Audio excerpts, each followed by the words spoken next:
Good evening student.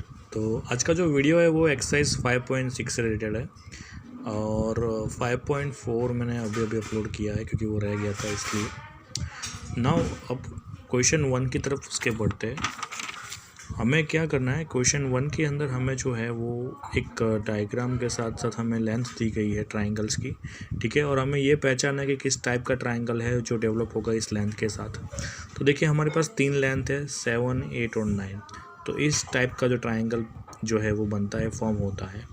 तो वैसा कोई भी ट्राइंगल जिसकी 3 लेंथ डिफरेंट हो उसे हम स्केलिन ट्राइंगल ही कंसिडर करते हैं। तो स्केलिन एक तरह का इस तरह का जो ट्राइंगल है कि जिसकी 3 लाइन जो होती है वो 3 लेंथ जो होती है वो डिफरेंट होती है।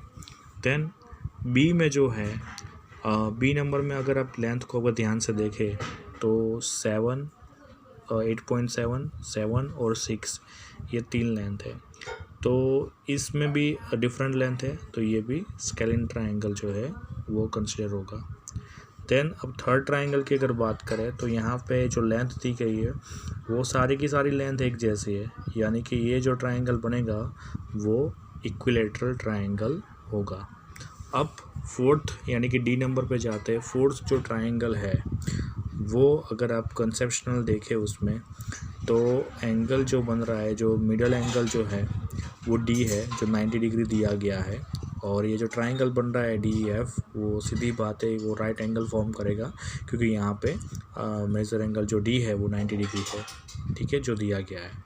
तो ये एक राइट एंगल ट्राइंगल होगा। अब उसी तरह अब अगर हम ई ऑप्शन में बात करें तो ऑप्शन ई में भी मेजर एंगल वाई जो है ट्राइंगल एक्स वाई जेड में से मेजर एंगल वाई जो है वो भी 90 डिग्री ही है, लेकिन उसके साथ में ये भी दिया गया है कि लाइन सेगमेंट एक्स वाई और लाइन सेगमेंट वाई जेड जो है वो एकदम इक्वल है, ठीक है, यानी कि उनकी लेंथ सेम है।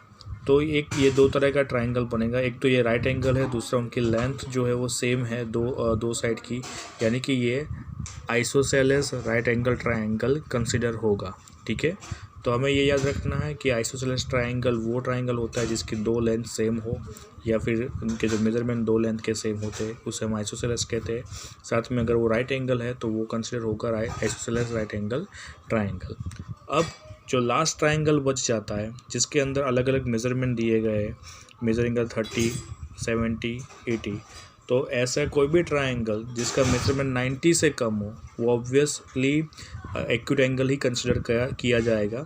चाहे आप मिडल एंगल 30 ले लो, 70 ले लो, 80 ले लो, ये तीनों के तीन एंगल जो है 90 से कम है तो डेफिनेटली वो एंगल या वो ट्राइंगल जो क्रिएट होगा, ठीक है, वो जो ट्राइंगल जो क्रिएट होता है यहाँ पे वो ऑब्वियसली जो होगा, ये मान लो कि 30 है तो ठीक है, यहाँ पे 70 है, तो ये इस टाइप का जो ट्राइंगल है वो एक्यूट एंगल ही कंसिडर किया जाएगा क्योंकि इसके जो मेज़रमेंट है वो कहीं से भी 90 नहीं है या 90 से ज़्यादा नहीं है, ठीक है। तो ये थोड़ा सा रफ फिगर है उसका, तो ये एक्यूट एंगल हम इसे कंसिडर करेंगे। नाउ अब क्वेश्चन नंबर 2 पे जाते हैं जहाँ पे मैथ द लिस्ट है, ठीक है। तो हमें सिर्फ उनके कुछ ट्राइंगल के पैरामीटर्स दिए उस पे से ये जज करना है कि किस टाइप का ट्राइंगल वो होगा, ओके। तो साइड पे सबसे पहला जो है वो होगा the 3 side of equal length, ठीक है। ऐसे 3 साइड जो इक्वल लेंथ से बनी हो, ठीक है, वो कौन सा ट्राइंगल हो सकता है, तो वो है इक्विलेटरल ट्राइंगल। फिर ऐसा कोई ट्राइंगल जिसके 2 साइड इक्वल हो तो वो होगा आइसोसेलेस ट्राइंगल। फिर all side are of different length, अगर ऐसा कोई ट्राइंगल जिसके तीनों के 3 डिफरेंट लेंथ वाली साइड हो then definitely it is scalene triangle. और ऐसा 3 एक्यूट एंगल्स, यानी कि जो एंगल्स बने हुए जैसे हमने लास्ट सम में देखा वो एक्यूट एंगल्स यानी 90 से कम है, तो वो जो ट्राइंगल फॉर्म होगा वो होगा एक्यूट एंगल ट्राइंगल। अब सिर्फ एक ही राइट एंगल हो तो वो ट्राइंगल होगा राइट एंगल ट्राइंगल। फिर एक ऑब्ट्यूस एंगल हो तो वो होगा ऑब्ट्यूस एंगल ट्राइंगल। और जिसमें एक right angle with 2 side of equal length, तो हमने ये सम भी लास्ट क्वेश्चन में देखा था जिसमें एक राइट एंगल था और जिसकी 2 लेंथ सेम थी, तो हमने लिखा था आइसोसेलेस राइट एंगल ट्रायंगल। ठीक है, तो इससे हमारा कंसेप्ट क्लियर हो जाएगा कि इस टाइप के ट्रायंगल होते हैं और हर एक एंगल के हिसाब से किस तरह इसे गिना जाता है। ठीक है, तो देखिए एंगल से ही ट्रायंगल बनते हैं। तो ये 3 एक्यूट एंगल थे, तो उस तीनों को इकट्ठा किया जाए तो एक्यूट एंगल ट्रायंगल पूरा बनेगा। ठीक है, इसी तरह एक राइट एंगल होता है तो एक राइट एंगल ट्रायंगल पूरा बनेगा। तो इससे ये कंसेप्ट जो है वो क्लियर हो जाएगा।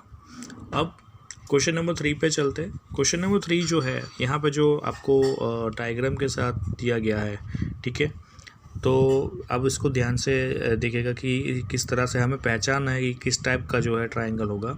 यहाँ पे देखिए 2 साइड सेम है और यहाँ पे 2 एंगल भी सेम है। ठीक है, और जो मिडल एंगल है वो थोड़ा सा 90 से कम है। तो ये किस टाइप का जो है ट्रायंगल हो सकता है वो हमें पहचानना है।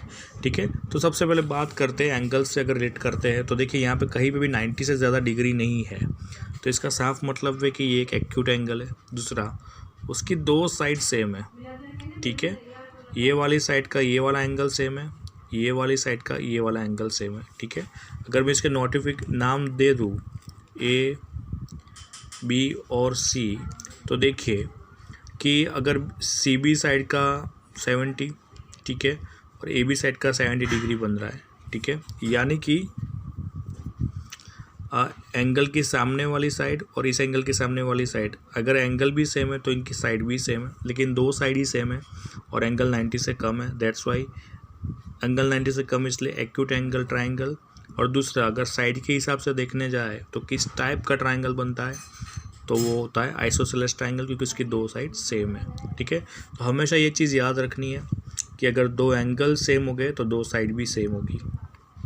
ओके, नाउ जो ये आप यहाँ पे देख भी रहे हो कि किस टाइप का ट्रायंगल बन रहा है, दैट 15, 8, 17 और 8 और यहाँ पे 90। तो ये एक, तो अगर एंगल के हिसाब से देखने जाओ तो बहुत इजी होगा, दैट राइट एंगल ट्रायंगल क्योंकि 90 डिग्री बन रहा है। ठीक है, लेकिन स्केल इन क्यों लिखा हुआ है क्योंकि यहाँ पे तीनों की 3 साइड 17, 8 और 15, ओके, ये तीनों की 3 साइड जो है वो डिफरेंट है। तो स्केलिन ट्रायंगल में ही ये पॉसिबल हो सकता है कि किसी ट्रायंगल की 3 साइड डिफरेंट हो। ठीक है, तो एंगल के हिसाब से ये राइट एंगल ट्रायंगल है, लेकिन लेंथ के हिसाब से अगर गिने तो ये स्केलिन ट्रायंगल है, क्योंकि इसमें बिल्कुल भी कोई भी लेंथ सेम नहीं हो रही है। ठीक है, नाउ आगे मूव करते हैं। नेक्स्ट जो है दैट इज़ सी में अगर आप ध्यान से देखो तो ये जो एंगल क्रिएट हो रहा है आप इसको देख सकते हो, इसमें साइड सेम है लेकिन ये एंगल कुछ 90 से ज़्यादा है, तो ये ऑब्टूस एंगल ट्रायंगल होगा, क्योंकि दिख भी रहा है कि ये मिडल एंगल थोड़ा 90 से ज़्यादा है। दूसरा, 2 साइड सेम है यानी कि आइसोसेलेस ट्रायंगल। अब यहाँ पे अगेन राइट एंगल ट्रायंगल तो है, लेकिन यहाँ पे 10, 10 2 जगह लिखा हुआ है, यानी 2 साइड सेम है, तो ये राइट एंगल ट्रायंगल भी है और आइसोसेलेस भी ट्रायंगल है। ठीक है, इसी तरह इसे सॉल्व करते रहना है। देखिए, और एक और ये ट्रायंगल यहाँ पे आ गया जिसकी सारी साइड सेम है और सारी लेंथ भी सेम है, तो ये कौन सा ट्रायंगल होगा, दैट इज़ इक्विलैटरल ट्रायंगल। ठीक है, और ये जो है एक एक्यूट एंगल ट्रायंगल होगा, क्योंकि देखो इक्विलैटरल ट्रायंगल में क्या होता है, हर एंगल 60 डिग्री का होता है।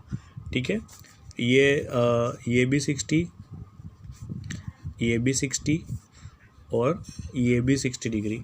ठीक है, तो हर एंगल जो है वो 60 डिग्री का है, तो हम जानते हैं कि जो एंगल 90 से कम है वो एक्यूट एंगल होगा।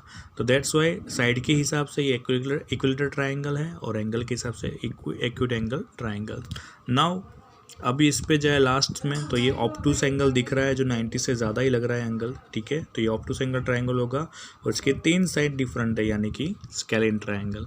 तो इसका आंसर है obtuse angle triangle and scalene triangle. Okay, अब मैंने क्वेश्चन नंबर 4 को यहाँ पे ओमिट किया है।